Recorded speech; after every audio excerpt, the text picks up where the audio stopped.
Hello, this is Julian with Coffee Reviews, and today we'll be reviewing the Mukurweini Natural Processed Kenya from Mazelab Coffee. And there's the box right there.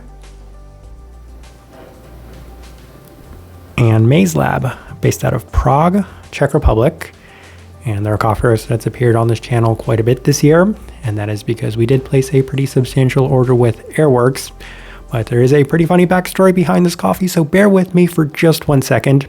As mentioned in previous videos, I am part Czech, and a couple of months ago, my brother was taking a trip out to Prague, and I originally asked my mom if she could ask him to bring me back a box of coffee. However, she said that she did not trust my brother to find the coffee shop, so the next time I was hanging out with both of them, I made a comment that my mom did not trust him to find this coffee shop, so he took it as a personal challenge, and the next time he went to Prague, he went to the coffee shop and actually asked them to pack this box of coffee as they were completely out of it. So a massive shout out to Mazelab for being nice and supplying my brother with this box of coffee, and definitely a massive shout out to my brother as he proved my mom wrong and was able to get this coffee and send it to me.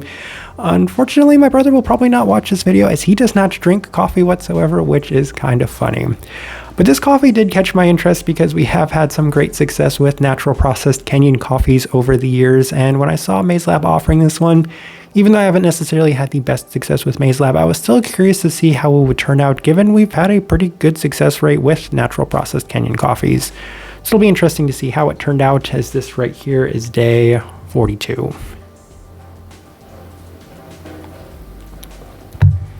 And recipe we went with for this coffee was a lower extraction one at a 15:1 water to coffee ratio, brewed at 93 degrees Celsius, about 199 degrees Fahrenheit. And I like this one best through the V60, which does indicate a more medium fine grind. We went a little bit more coarse on that grind as well. Now, roast profile for this coffee, that's been primarily the issue I've had with the Mazelab coffees that we've reviewed to this point, is they're not necessarily the lightest coffees out there, as I would say in comparison to the contemporary that we do review on this channel, which is Father's.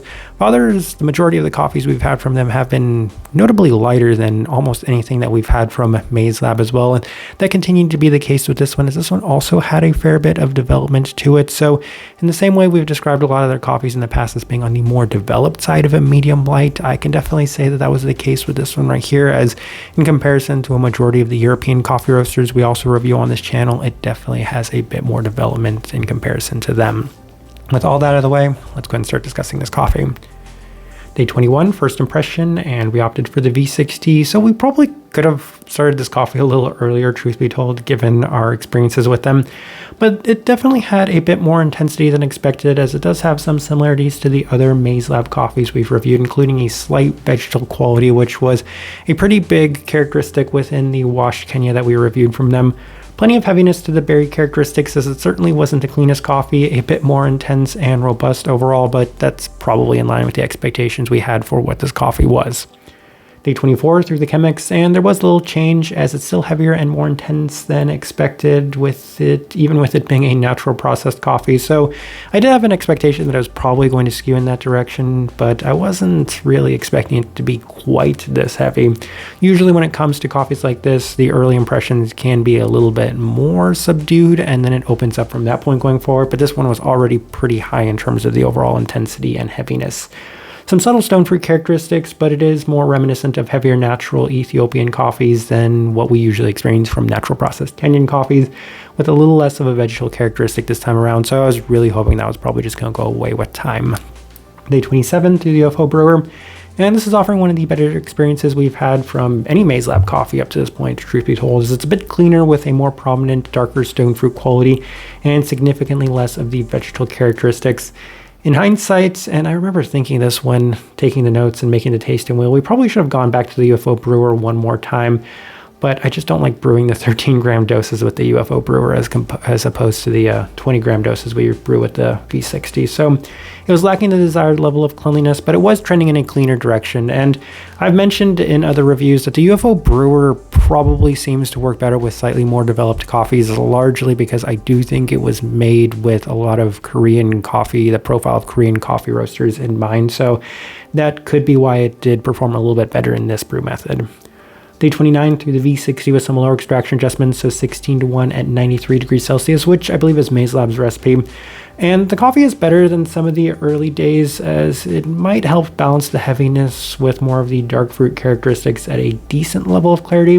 The UFO brewer was definitely a better day in comparison, but I did see it maybe trending in a better direction this time around. Day 32 through the Chemex with the same adjustments, and in an interestingly similar sense, the coffee might also benefit from being pushed in comparison to some of the other Mazelab coffees. I did have weird success with certain Mazelab coffees pushing them, so I was curious to see if that might happen with this coffee. All logic says it shouldn't work. The profile of this coffee, the processing of this coffee would not lend itself towards pushing it, but it still wasn't the cleanest when we kept the extraction toned down on the Chemex, so it's entirely possible that this just wasn't an ideal brew method for this coffee, which I could certainly see a slight pine-like quality and more of the dark molasses in the finish, so not ideal once again. And on day 34 we did try that, so V60 with some higher extraction adjustments, 17-1 at 99 degrees Celsius, and the coffee really didn't shift much from some of the earlier days, as it was basically what you would expect. It was very heavy, very fermenty, and lacked the desired level of cleanliness. More of the pine molasses-like quality once again, so that was a failed experiment. Day 36, we tried the same thing with the Chemex, and it was a little bit better, which is interesting to me. It does show inconsistencies with the brew methods that we did opt for, as lower extraction adjustments with the Chemex, not really ideal. Higher extraction adjustments with the Chemex, better, and vice versa when it came to the V60. Ideal level is probably somewhere at a lower extraction recipe. There is a sweet spot for this coffee. I just could not find it, if I'm being completely honest. Day 39, final notes we have through the V60 with some lower extraction adjustments, and the coffee wasn't as good as the previous recipe that we had utilized for this coffee in the V60, as it's offering primarily a heavier grape and even wine-like characteristic with more of the pine molasses-like feel. It does settle, opening up into a little bit more of a stone fruit characteristic, because I feel like the best of this coffee is basically as it's cooled down all the way to room temperature, but even then, I think I had a certain picture and idea in mind of what this coffee was going to be, and I only saw glimpses of it throughout the entirety of this review. All right, so let's go ahead and put up the tasting wheel so you can see what we're getting. And we have 3 level 5s, which is not a good start, but let's go through it.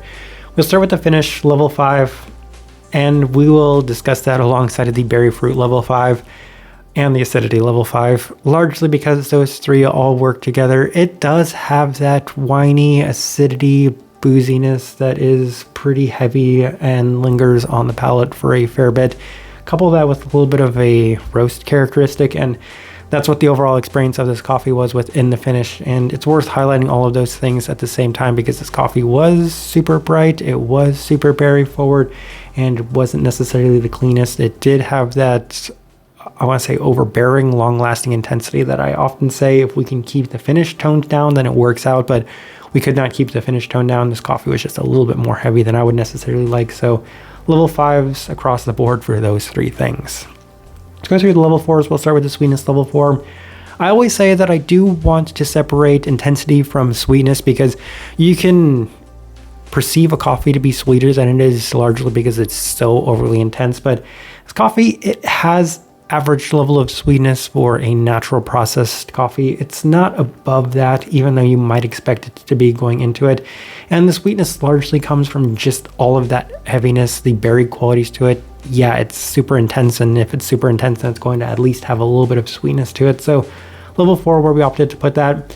Florality level 4, I don't think they have any floral notes listed on here, but this has such a heavy perfumey floral quality to it. I can definitely see a lot of the violets. This coffee in a lot of ways acted a little bit more like an anaerobic natural processed Ethiopian coffee, or even at times a little closer to natural or more processed Colombian coffees, in the way that the heaviness, the berry qualities, the wininess all presented themselves. So level 4, pretty high in the florality, as there's definitely an abundance of darker, heavier, perfumey floral qualities to this one.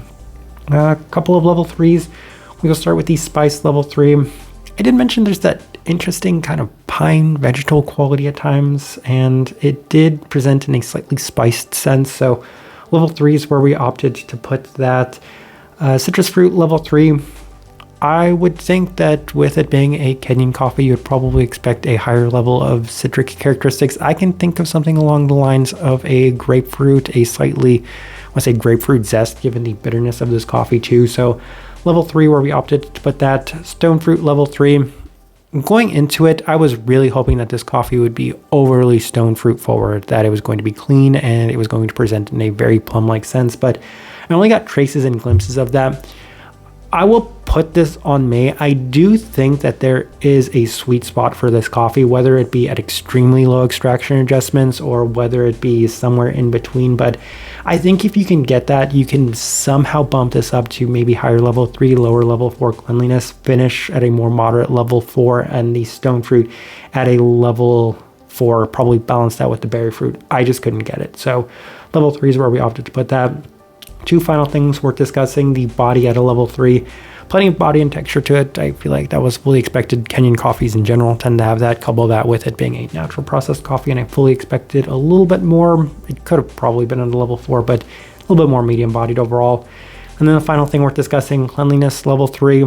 Probably a little generous, but we've had enough coffees in the past that have lacked at least this level of clarity that we've put at a level 2. So I do think it's a little generous. It's probably on the lower side of level 3, given just how heavy, fermenty, and intense this coffee is. So that's where we opted to put it. But as I am looking at this tasting wheel, I do think it is a pretty good representation of what I was getting from this coffee. All right, so my overall thoughts and impressions of this coffee. Again, I will put it on May. I do think that there's a very beautiful coffee to be found here, and whether or not we were able to achieve it or whether or not this is actually what this coffee is, it's just kind of the results that we did have from it. A little unfortunate, as mentioned, we've had such great success with natural processed Kenyan coffees that I did feel like this one was going to be one of the more enjoyable coffees that we've had from Mazelab. But was it that Bonito wash processed pink bourbon still stands out as my favorite Mazelab coffee that we've ever reviewed from them. And for all the effort that my brother went through to get this coffee, it's unfortunate that I didn't enjoy it as much as I was expecting, but that will happen. Every coffee you buy is a gamble, and this one was unfortunately not exactly what I was looking for. Type of person I would suggest this coffee to: if you do like the heavier, more intense characteristics and a slightly more developed profile, then that's the first place I have to start. It has such an abundance of brightness and intensity throughout the entirety, especially in the berry scents as well. Couple that with a little bit more of a robust, heavier feel, and I know that's a little generic, but it's also kind of the best direction I can point somebody towards on this one, and also the best way I can leave this review. If you by chance had an opportunity to try this coffee, I'd love to know your thoughts and impressions of it as well. If you're in the content, give this video a like, subscribe if you're not already subscribed. This right here has been a review of the Mukurweini Natural Processed Kenya from Mazelab Coffee. Thanks for watching.